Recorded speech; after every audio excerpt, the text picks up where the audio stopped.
Good evening. Welcome to the 2025 Jane Addams Peace Association Children's Book Awards. I'm Angela Medina, the Executive Director of the Jane Addams Peace Association. Today we celebrate the authors and artists who through their books help us connect history to current events, reminding us why it's so important to keep elevating these stories with our children. The books we celebrate today help us deeply think about what it means to be human and the quest for peace. Often I think of Jane Addams, a suffragist who stood up for women, children, immigrants, and for peace. These stories carry forward her work. Even though almost 100 years has passed, we continue to face many of the same challenges. But thanks to you all, writers, illustrators, and readers, we have powerful news stories to guide and inspire us and continue to build on Jane Addams' legacy. To all of you here today, and to those unable to be here, thank you. Thank you for creating the books that help us grow, reflect, and imagine a better world. At the Jane Addams Peace Association, we are proud and committed to share your stories with students across the country and to celebrate the difference you're making. The books selected in the picture book category share Jane Addams' belief in the power of education, the strength of community, and hope for peace. In one story, 3 brave Black girls in New Orleans are the first to attend a non-segregated school for the very first time. In another, an enslaved teacher risks everything to teach other enslaved children how to read, even when laws try to stop him. In a third story, a young girl searches for her family's homeland, only to be told it doesn't exist. But she discovers that home isn't just a place on a map and history books. It can stay alive in people's hearts, more real to her than any country on the globe. The books selected in the chapter book category. Our chapter books tell powerful stories about injustice, from the horrors of the Holocaust to the racial discrimination in the 1920s, but in all 3 books, something stronger shines through: the way courage and knowledge are passed down through the generations. Through their words, the authors demonstrate how fearlessness, community, and leadership can spark social change and save lives. As we celebrate, I want to thank our wonderful board of directors for their support. If you could please stand if you're here today.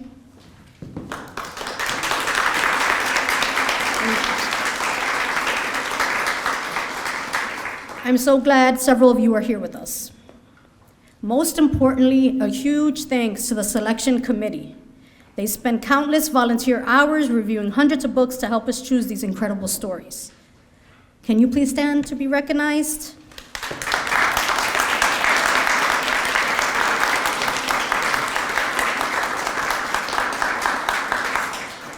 We are very grateful for your thoughtful work and dedication. And now I'm honored to introduce and welcome Andrew Medler, Executive Director of the Carnegie Library and former board member of the Jane Addams Peace Association, who will share a few words. Andrew.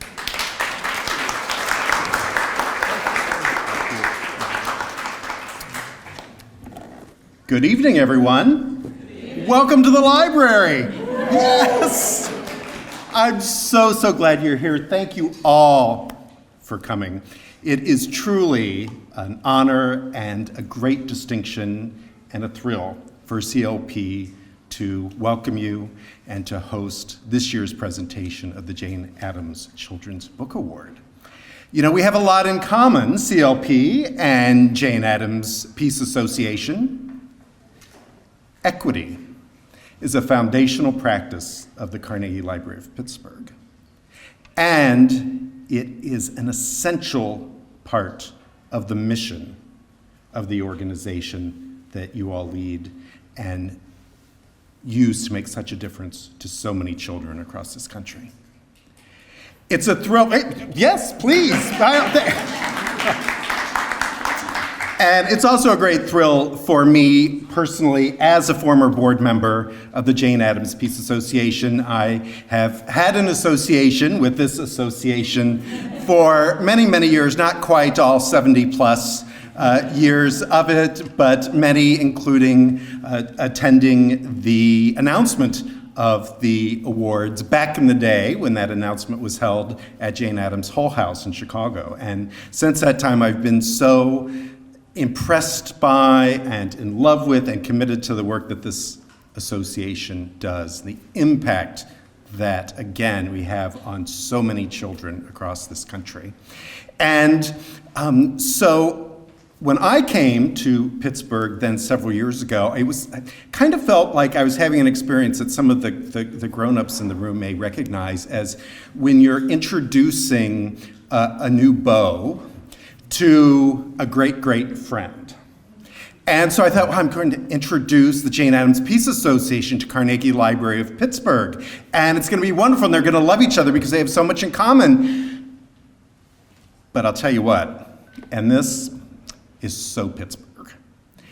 They already knew each other. We already knew each other. There's a wonderful tradition of relationship between Carnegie Library of Pittsburgh and the Jane Addams Peace Association.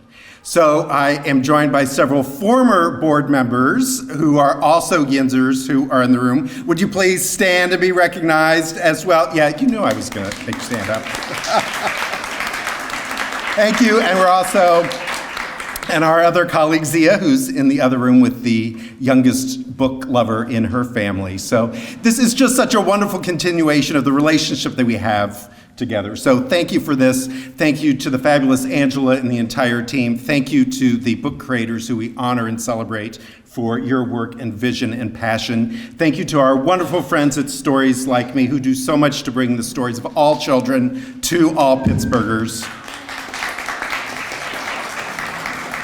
I want to thank the Office of Programmatic Services here at the library who has done so much to nurture this relationship and to make this possible. Thank you, thank you, thank you. This is so important to my friends here at the main library and Jocelyn, our wizard of events, for making this a wonderful time together that we're about to have. And so we can have that time, I will stop talking after I remind you that the mission of this library is something that you're all a part of by being here today, and that is fostering literacy, enabling exploration, and creating connections with all our neighbors. So thank you for being connected with us, and we'll see you again at the library soon. Thank you.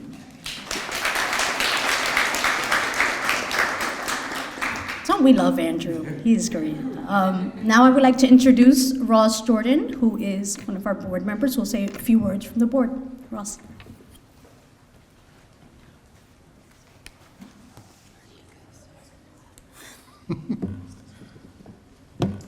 Oh, I love this monotone. Hi, everyone. It's so good to be here and see everybody. My name is Ross Stanton Jordan. I'm the curator of the Jane Addams Whole House Museum in Chicago on the campus of the University of Illinois at Chicago. So I am a proud board member, but also I'm very connected to the history of Jane Addams. And it's really good to be here to celebrate all these wonderful authors and illustrators that champion the life and work and re-articulate really the values that Jane Addams and Whole House stood for. And like the awardees today, Jane Addams was a writer. She was rather prolific. She authored over a dozen books about things that we care about women's rights, about civic society. She also advocated for education for the youth, which of course is really important today. And importantly, and lesser known, is that she worked closely with artisans and illustrators of those books. So you have to bear with me, I'm gonna tell a little story here. She was unsatisfied with the photography of her best-selling volume, The 20 Years at Whole House. This was her book that put Jane Addams on the map, put Whole House on the map, and put Chicago on the map as a site of social change, particularly for immigrants. She was unsatisfied with the photography for that volume, and so she tapped her friend Noor Hamilton, who was an illustrator, to actually illustrate the conditions and the neighbors on the Near West Side of Chicago. And this was, I think, because she wasn't really interested in the kind of mechanism of taking a photography and getting that exact image. She wanted the hand of an artist to actually articulate what the neighbors looked like, who they were serving, what the conditions that they lived in, and have that alongside her own text that was describing the work at Whole House. So this partnership about artists and illustrators, or writers and illustrators working together to bring some values forward is deep in the legacy of Jane Addams. And that's why I'm excited to celebrate these folks. Addams was all about honoring humanity in everyone, no matter their age, their place of origin, or their gender. She built an institution, Hull House, that experimented and modeled those values in practice. So I'm so happy to say, and particularly in this moment, that those values are being reunited with the work of these authors and illustrators and directed at a population that Jane Addams cared so much about, which is the youth. The board values engaging with youth in all that it does. So we are really happy to have Q Perry here with us. Q is a Pittsburgh native and a self-taught artist and arts educator. Perry, Q, you should look him up, has work all across the country, but importantly also in the Pittsburgh International Airport. I know there's some youth in the room, and maybe youth already with him hanging out, but feel free to pass through. If you're a young at heart adult too, you can also pass through and do some artwork and some workshop material. I also want to thank our sponsors. Of course, our friends, the Carnegie Library. Andrew, it's so good to see you again. This kind of support and hosting these events at these kinds of locations, at libraries where the public can join us and come, is super important to the board, and I think super important to the work that Angela does every day. I also want to thank the Hastings Peace and Justice Fund, supported by Peggy Dunham, a longtime supporter of the Jane Addams Peace Book Award. Our Trailblazer sponsors, Michael Genhart, the Lawrence family, Naomi, Julie, and Charlotte Santos, and of course, all the friends of the Jane Addams Peace Association as well. With that, I'm going to pass it back to Angela. Thank you.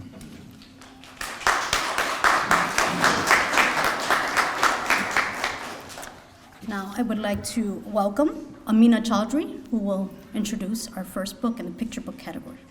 Amina.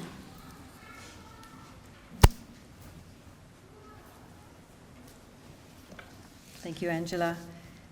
It's my pleasure to introduce Jane Addams' honorary picture book, A Map for Falasteen, by Maysa Odeh, illustrated by Aliaa Betawi. When the teacher asks her students to point to the map of the world and talk about where their families are from, Falasteen cannot find Palestine on it. Her teacher tells her there's no such place. And thus an innocent class activity turns into a powerful historical and cultural journey for young Falasteen. Justifiably perturbed by the notion that the place her family calls home does not exist, Falasteen turns to the adults in her life, confronting them with the question, why isn't Palestine on the map? In turn, her Jido, Teta, and Mama draw her a literal and metaphorical map of Palestine as a part of who they are every day, in their stories, foods, memories, and faith. The book's lyrical prose is complemented by mixed media visual details that fill in the narrative gaps and provide texture. Together, they provide young readers a clear picture of the pain of forced migration and a hopeful diasporic Palestinian culture represented by Falastin's family. Falasteen learns that home is where her people are and that heavy sadness can live alongside hope. The author's note provides additional context and answers to some difficult questions that will no doubt lead curious readers to ask even more questions.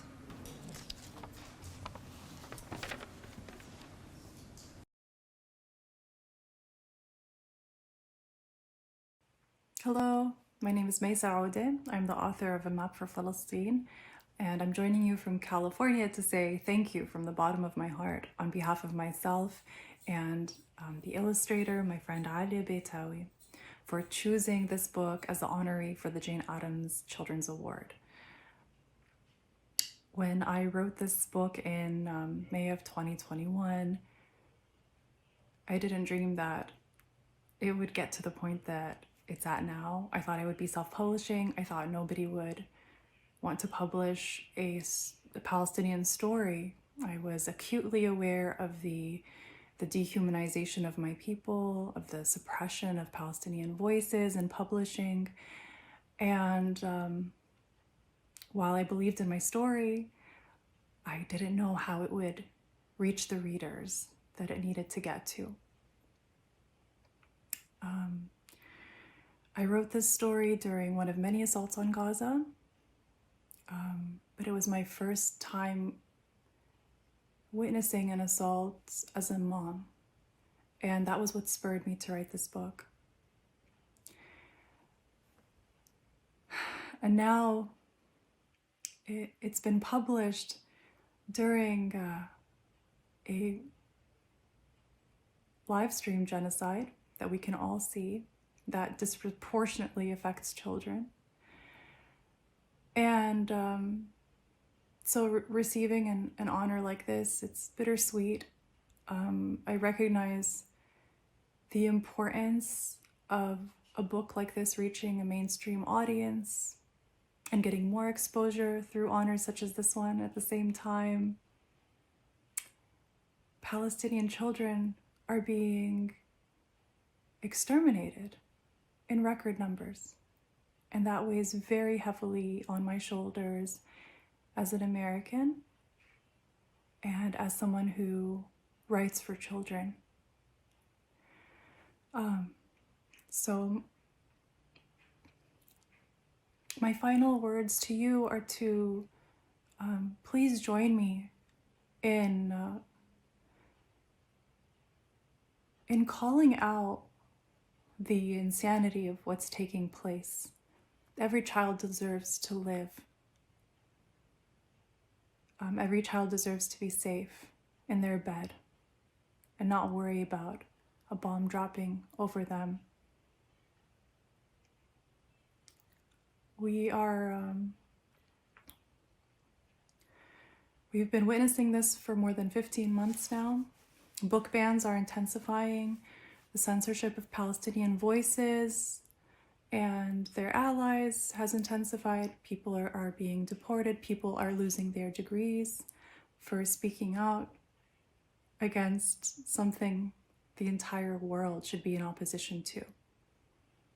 It's not the time to be quiet. Thank you again. And I hope you have a beautiful ceremony. And I'm sad I couldn't join you.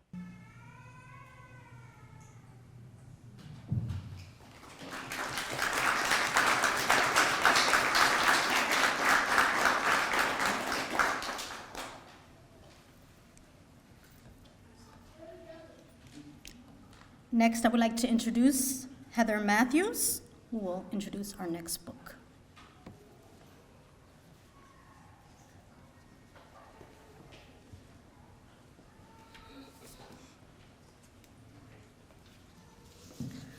I am thrilled to introduce the illustrator of Small Shoes, Great Strides, Mr. Alex Bostic.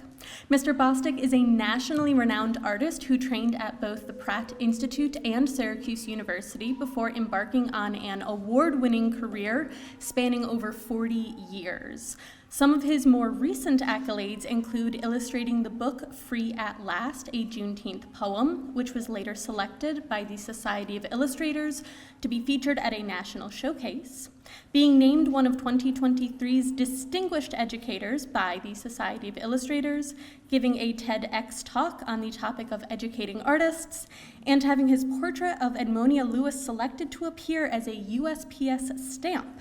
He has done all of this while simultaneously working as an associate professor of painting at Mississippi State University, a very busy man. Please join me in welcoming Mr. Alex Bostic and celebrating his beautiful art as seen in Small Shoes, Great Strides.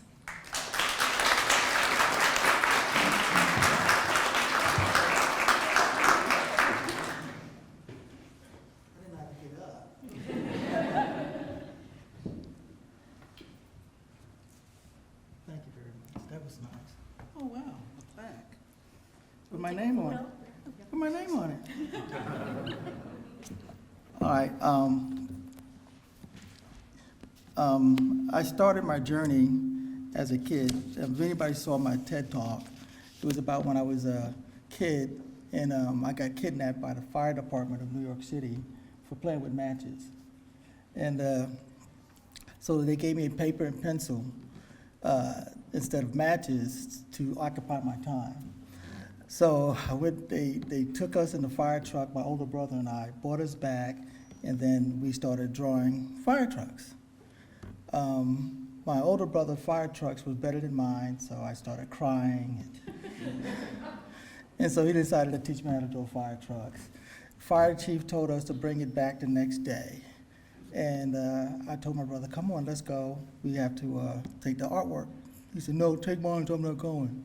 And so I took his, and halfway there, I decided to throw his away and take mine. And then they had a marquee in the front of the fire station, and I put my artwork there, and I started drawing every day. That was my little gallery, and until we moved from that neighborhood. So I don't know if my brother blamed me. He became a basketball player, and I became an artist, because I couldn't throw the basketball away. But here I am. But the story of Small Shoes really impacted me, because when you get the manuscript, the first thing you got to do is read it. And I'm a reader, you know, from comic books all the way from children's books to novels to nonfiction, fiction, and it's a big part of my education. And as an illustrator, you have to actually be a storyteller in a visual way. And so this manuscript came, but it wasn't like a fantasy story, it was reality. And so you wind up with a superhero like Leona and her friends, and they just sort of, you know, change history. You know, they forged ahead, they took a lot of punishment. One of the most touching things is I went to Louisiana to actually see the school. Her daughter and colleagues and they gave me a little tour. And then they said something that really broke my heart was they ate lunch underneath the stairs, you know, because the rioters were outside and, you know, and they had to protect the children. And, but they never, ever thought about leaving. They just, this is what we got to do, you know, and that makes things hard. And it made it hard to illustrate it because it was, you know, pulling at your heartstrings. But every picture and every image had to have some kind of impact on us telling the story. And so I was really proud that Rhonda made these words that I can follow to create a good story and create good images. Thank you.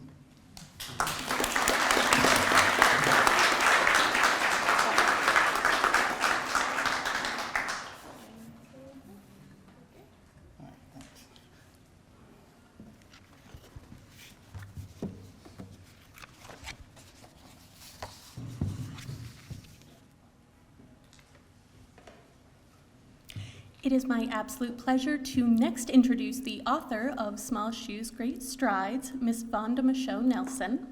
Miss Nelson is a Pennsylvania native who found her love of books at a very young age. The author of multiple fiction and nonfiction books for young people, Miss Nelson's career has been decorated, to say the least.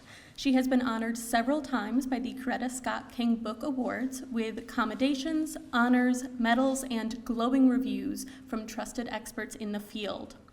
While retired from a career of teaching and librarian services, Ms. Nelson now spends her time completing meticulous research, interviewing her literary subjects, and writing award-winning book after book. As she seeks to uncover and tell the unsung stories of amazing people, Ms. Nelson has explored the lives of rodeo stars, deputy marshals, booksellers, grandmothers, civil rights leaders, and now some of the youngest pioneers at the front line of school integration. Please join me in welcoming Ms. Vaunda Micheaux Nelson and celebrating her storytelling craft as seen in Small Shoes, Great Strides.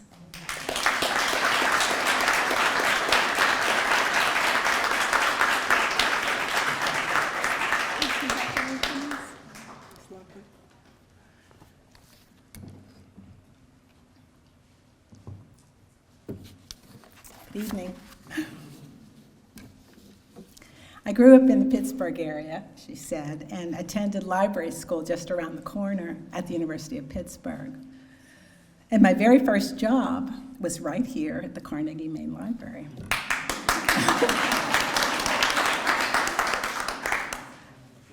I've really come home tonight. Many thanks to my family and friends who are here cheering me on tonight, and all of you who've come out today. As a retired children's librarian, I have served on award committees and know how difficult it is to select from so many worthy titles. And wow, the Jane Addams Award Selection Committee chose my book. I say my book, but I should say our book, for a book is always a collaboration. When something as marvelous as this happens, I keep in mind it isn't all about me, and try to, as they say in the West, thank the horses that I rode in on. Many people were part of the making of Small Shoes, Great Strides. Librarians, historians, writing colleagues and associates, family and friends, and heroically, the McDonough Three. Many thanks to Angela Medina and the Foundation for this wonderful honor, and to the members of the award committee for looking closely and seeing the effort, and for helping to bring the powerful story of the McDonough Three to readers, young and old, for appreciating their courageous contribution to our nation. Many thanks to my literary agent, Tracy Addams, my editor, Carol Hintz, art director, Danielle Carnito, publisher, Adam Lerner, and my publishing family at Lerner Books. I'm grateful to illustrator Alec Bostic for giving this story such a wonderful visual life. I'm especially beholden to Jim Dunn of the U.S. Marshals Museum Foundation for introducing me to the story of the McDonough Three. In 2018, Jim changed my life. So much gratitude to my husband, Drew, who couldn't be here today, for his constant love, support, and countless sacrifices so I can do the work that I love. He's also my first editor, so his fingerprints are all over this book. I love my parents for planting the story seed in me from day one. Most of all, I thank my Lord for enabling me to continue this rewarding work. My heart is filled with admiration and gratitude for Leona Tate, Tessie Prevest, and Gayle Etienne for trusting me with their story. Leona, Tessie, and Gayle and their last surviving protector, retired Deputy U.S. Marshal Herschel Garner, were kind and generous as I researched this project. When it was over, I felt I'd taken an unforgettable journey and made new friends, too. On November 14, 1960, Leona, Tessie, and Gayle entered the previously all-white McDonough 19 public school amidst angry, threatening protests. Their walk into that building was an important milestone in the struggle for fairness in education. They continued to make history, integrating other New Orleans schools as they grew older. But Leona didn't stop there. She acquired and renovated the old boarded-up McDonough 19 school building, got it registered as a historic site, and created the Tate, Etienne Prevost Center, a community gathering place to learn and engage. That 6-year-old little girl is 70 now, and she's still making history.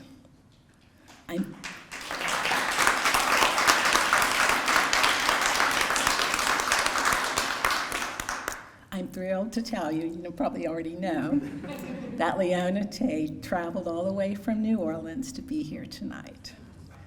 It's my honor and privilege to introduce my friend and my idol, Dr. Leona Tate.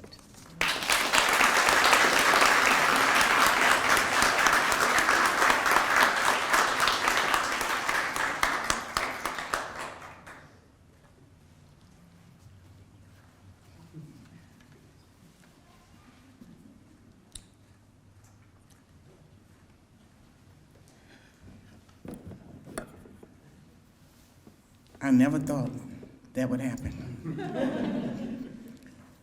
So many years went by where I wouldn't even tell that story. Didn't even want to think about it. And being introduced to Vaunda was a push for me. It brought back things that I just didn't want to talk about anymore because it didn't seem to matter. No one was talking about it. But she pulled it out of me, and she got the story. But she got more than it out of me. She did her homework. And that's what I tell a lot of people when they say, they don't know that story. It's always been there, you just didn't do your homework. This book not only have arisen what the three of us did at McDonald 19, but it brought me two new friends. When I met Vaunda, I knew she was the one because her heart was there already. And then I got a call saying the illustrator wanted to come and see the building. I said, wow, well, this must be something big. You know, I had never been through anything about writing a book, you know, and we did. And it took some time for us to go through, every phase of my life that I can think of and remember. But I thank God it's done. The story is there. And I tell everybody, if you read that book, I won't have to tell this story no more. But thank y'all for electing it. That means more to her than anything. This is Vaunda's. This is her. She give her flowers because she deserve it. She did her work. She did her work. She did her work. And the illustrator, he couldn't have done the same pictures you see now. It's painted on the back of the building. So, thank you too. Thank everybody that elected us. And she probably is coming back for more.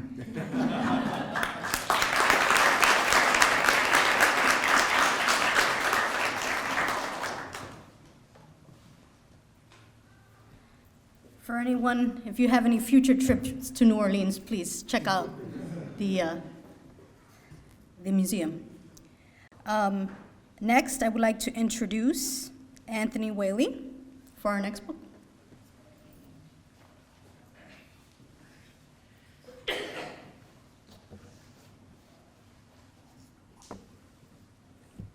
Good evening. It is my distinct honor to introduce the Children's Book Award winner. They Call Me Teach, Lessons in Freedom, written by Lesa Cline-Ransome, illustrated by James Ransom. It tells the story of a young man who is called Teach, who learns alongside the master's son, Thomas, to read and write. The story walks through the week in the life of the fictional character Teach and what it takes to live in liberatory literacy. Teach is not just for the liberation of a person, but lives in conviction towards the literacy freedom of a people who were legally denied the right to read. Cline-Ransome utilizes powerful words and strong speech to help us understand the power that came through resistance and the gravity of what was at stake as Teach rose both writing stick and brave sound to empower a people to read. James Ransom utilizes watercolor and the presence of both light and dark visuals to marry the powerful literary excellence with exemplary aesthetic power. The contrasting colors serve as a symbol of both the highs and lows of the truth represented in the collective story of all those who have been an embodiment of Teach, the highest form of purpose as service to others, and the low that is being seen as property instead of person. The bold lines and depth of shadows help to show both the enduring struggle and the enduring strength and the continuous struggle that was the truth of African Americans who were enslaved and disallowed to read. Please help me give a virtual welcome to Lesa and James Ransom as they share their acceptance of the award.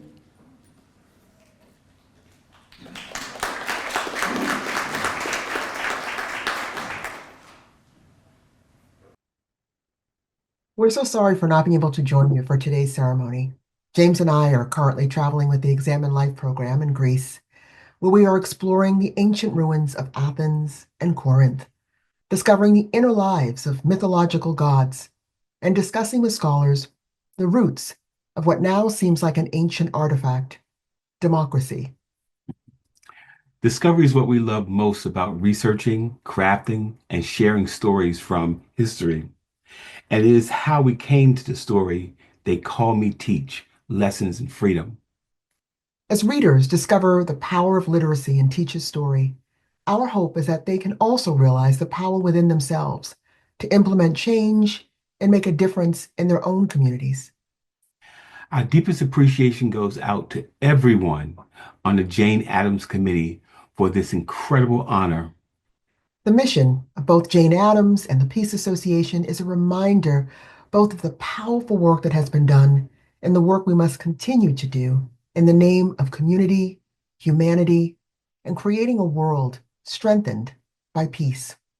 And now, some words from our brilliant, talented, and very handsome son, Malcolm, who modeled for the part of Teach and graciously, with just a little arm twisting, agreed to accept this award on our behalf. And he's a little nervous, but please make him feel right at home with a round of applause.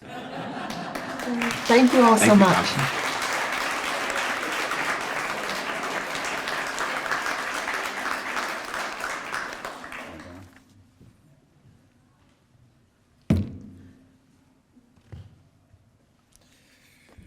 Hello. Hello, thank you for having me. It is a great honor and privilege to be here on my parents' behalf, representing our family and their hard work. Accepting an award for They Call Me Teach is a full circle moment for me, having modeled from my father's illustrations of Teach in my early college career. And not unlike Teach in the book, I was also forced to work long hours with zero pay. Again, I am very grateful to be here today and thank the Jane Addams Peace Association for honoring the very important work that my parents do, and will now read some words prepared by my mother. Good afternoon. We are very sorry to miss this wonderful ceremony, but we are incredibly pleased to have this handsome stand-in to share our heartfelt thank yous for this honor. Thanks, of course, to the Jane Addams Selection Committee, and congratulations to all my fellow honorees today for the inspiring stories. Teachers are the people who helped to make me a writer. From my elementary school to my high school years, my writing has been encouraged, nurtured, and improved through teachers who helped foster a love of reading and helped me to understand the power of storytelling. It was Miss Gonzalez, my sophomore English teacher, who carefully read my essays and wrote thoughtful comments that told me that she respected me as both a writer and a thinker. When I began writing the story of the fictional Teach, I thought first about all those teachers who transformed lives through their encouragement, innovation, and hard work. The power of teaching, I realized, is in seeing beyond who the students are and imagining who they can become. In Teach's hope for the future, he uplifts his entire community, letter by letter and word by word. Growing up, the only stories I read about enslaved people in classrooms and history lessons were the stories of people rendered hopeless by oppression. Escape North I was told, was their only means of freedom. But escape was a feat taken by only the strongest, often men, those who were enslaved in states geographically close to the northern states. If you were elderly, a mother of young children, or enslaved in the Deep South, escape was physically out of your reach. But hope comes in many forms, so does resistance, and Black people found both in their love and laughter, their music and stories. Escape wasn't their only means of resistance. They fought back by remembering their past and reshaping their traditions. They fought back with their secrets they shared, and they fought back with their letters and learning to do the very thing they were forbidden by law to do, reading and writing. Those who learn to read will forever be free, said Frederick Douglass. By living to see another day, they crafted a future for themselves and the generations that followed. What began as a story about a young man enslaved by a teacher living in a long ago past instead became the story of one community who dreamed of a future. Stories from history are what remind us of the best and the worst of ourselves, but they also create a roadmap for survival for those living in the present. Erasure of history, book banning, silencing have been with us long before our current state of politics, but so too have protests, boycotts, noncompliance, and art. Resistance comes in many forms, and as Teach reminds us, the work done in quiet and secret can be the most effective form of resistance we have, and every bit as powerful as any other. Thank you.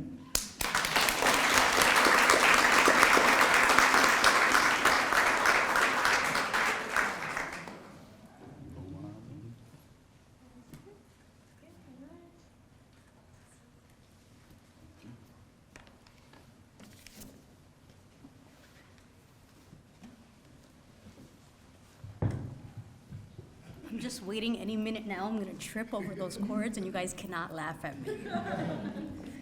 I just want to give a round of applause for our picture book category.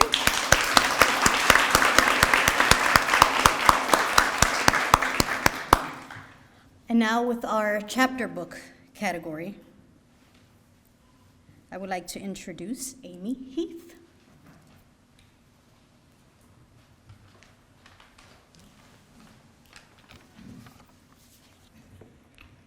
Thank you, Angela, and thank you to the Jane Addams Committee and board members for a fabulous and enriching opportunity to read so many beautiful and important books like our award honorees and winners this evening. I have the distinct pleasure and honor of introducing Mr. Kwame Alexander, author of many incredible texts, but the one I can't wait to tell you about is Black Star, a follow-up novel to The Door of No Return.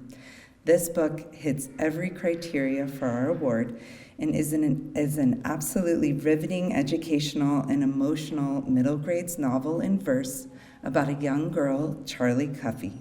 Charlie is a talented baseball player growing up in the turbulent segregation era of 1920s Virginia. Only a talent like Mr. Alexander's could weave together the horrors of racism with the story of a family's and community's love and strength in such a way that a young person can know the truth of our country's past, but still feel hopeful for the future. Without further ado, please join me in celebrating Mr. Kwame Alexander, who'll be joining us via video. This is Kwame Alexander. I am so honored to be the recipient of the Jane Addams Peace Children's Book Award honor. This means a lot to me, primarily because I'm all about writing books where kids feel seen, celebrated, valued, and most of all, empowered. This means a lot to me. Congratulations to all the other nominees, the honor winners, and the finalists, and the winner. And I'm just really glad to be in your company. Thank you for this honor.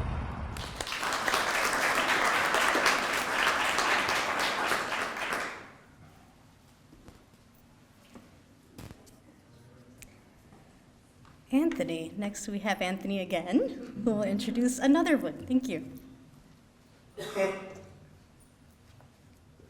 They just know I like picture and video so much. Thank you. I have the distinct honor again to present the honor award for chapter book to Safiyyah's War. Safiyyah's War is a powerful blend of historical fiction and a compelling narrative that resonates deeply with the themes of peace, social justice, and global community. As seen through the eyes of Safiyyah, a young Muslim Parisian girl living in the Grand Mosque of Paris during World War II, the novel brings to life the courage and compassion of everyday individuals resisting the injustices of the Holocaust. Safiyyah's bravery and compassion showcase how individuals, even young ones, can act as agents of peace and justice. The interweaving of historical and fictional elements ensures this story is both educational and emotionally relevant. Author Hiba Noor has told this necessary and impactful story as a masterful storyteller in a war that has and will in a way that has and will continue to leave an indelible mark and unending impression on youth and young adults for generations to come. Author Hiba Noor will receive the award honor tonight via video message.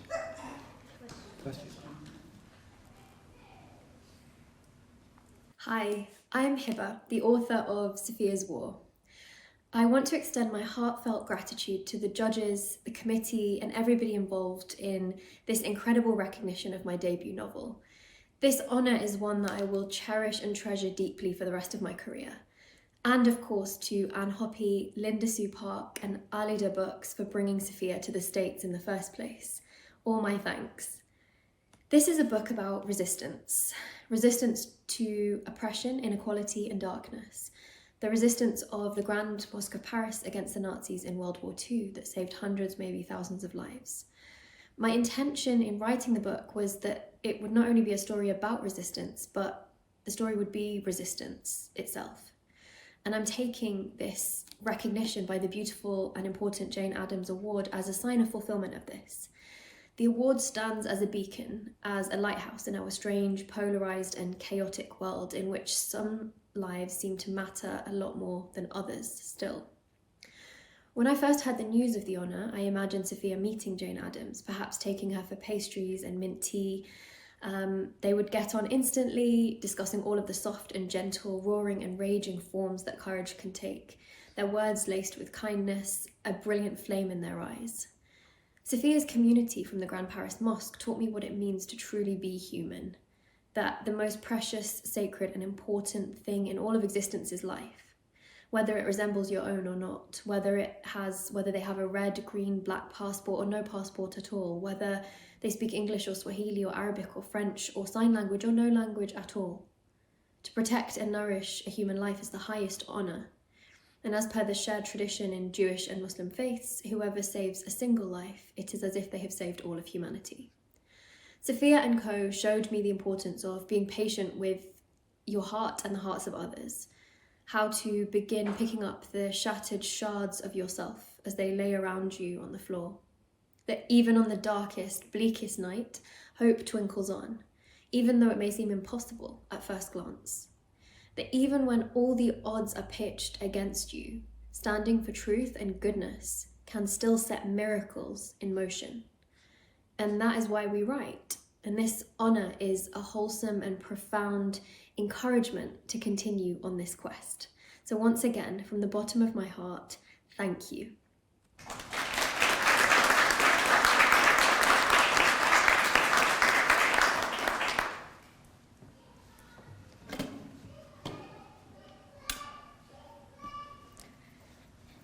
And our final book and winner, I would like to introduce Jackie Arnold.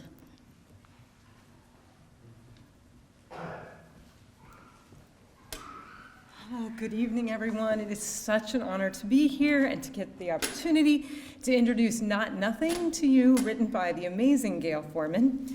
Not Nothing tells a multi-generational story weaving together the lives of 12-year-old Alex and 107-year-old Josie. Alex, after withstanding significant, prolonged life challenges, has done something bad that leads him to a summer assignment providing community service in a nursing home. Josie, having escaped Holocaust ghettos, dragnets, concentration camps, now anxiously awaits a peaceful death. Forman's novel provides a stage for both Josie and Alex to find solace in someone who will hear their stories, embrace them for who they are, and help them lay down their burdens. Who gets to read an introduction like this with that kind of amazing backdrop? Okay, sorry.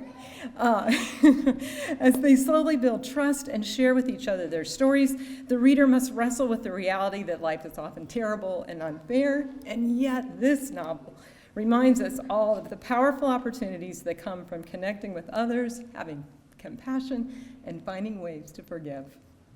May I please introduce Gayle Forman.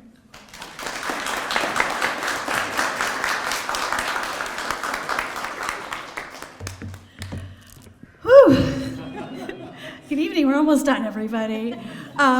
First of all, I want to say my deep and heartfelt thanks for hosting this event in Pittsburgh, which is my second favorite city in the United States after my hometown of New York. And a deep and heartfelt thank you to the Jane Addams Committee, who did those, and how many books did you read? 400 books, and the board members, and to my fellow honorees. I am so humbled to be in your company. I came across a quote just last week, and it has been resonating with me. It was Sarah McBride, the representative from Delaware, and she was quoting her father. And he said this. He said, "When everyone has just a little bit of courage, then no one has to be a hero." And I've been thinking about that a lot because heroes are wonderful in novels, right? They are incredibly inspiring. At the heart of Not Nothing, this relationship between Josie and Alex is a story of one such hero, a young woman named Olka, who Josie is telling Alex about. She's somebody who used to work for Josie's family's store in Krakow, Poland in the 1930s, and when they first meet, she's kind of embittered. She's really been, like Alex himself, kind of stuck by various factors in her life that are not of her control. She does something bad that almost gets her fired. Josie doesn't fire her. Instead, in a little moment of generosity, he invites her to teach him how to sew because he's going to inherit this clothing store, and as she points out, he does not know how to sew. And in doing so, she saves his life. Sewing saves his life. Olka saves his life. Olka goes on to become a hero. And it's a wonderful story, right? And Olka is fictional, but she is modeled off of the many, many, many people who died in the Polish resistance, who died in all the resistances during World War II against Nazi Germany. So it makes an incredible, inspiring story. It has real power. Hearing Olka's story changes Alex's life. But in real life, when we think about it, heroes have to sacrifice a lot sometimes. They have to sacrifice their families, their businesses, their reputations, and sometimes their lives. And I don't wish that on any one of us. So we find ourselves in this moment that draws very easy parallels to World War II, but it also has precedents in our own country. This is not the first time we have seen illiberalism like this in our country.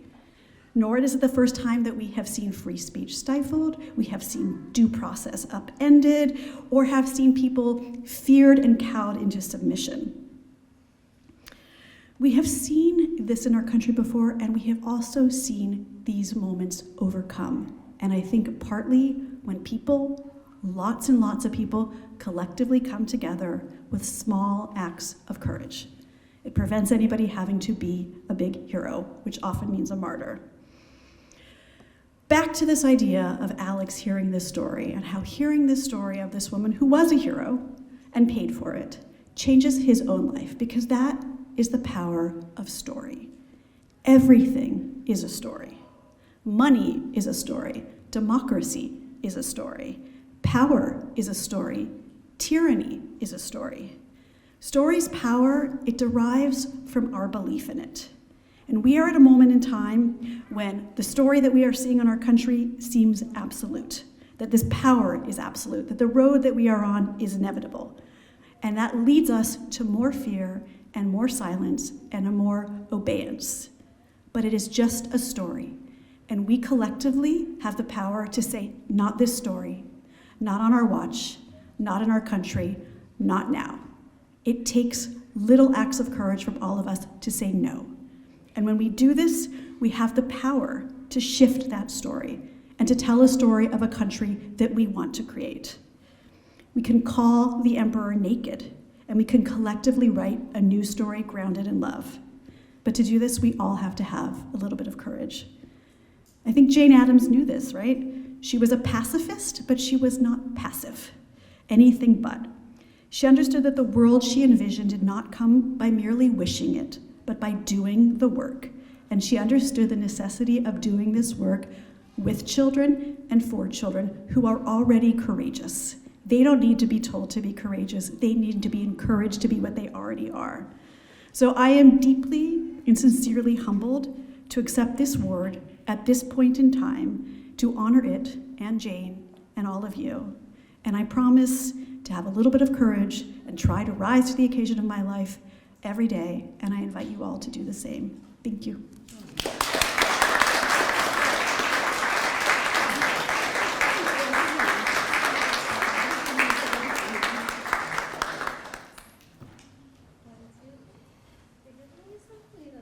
Oh, over here. Oh, we need.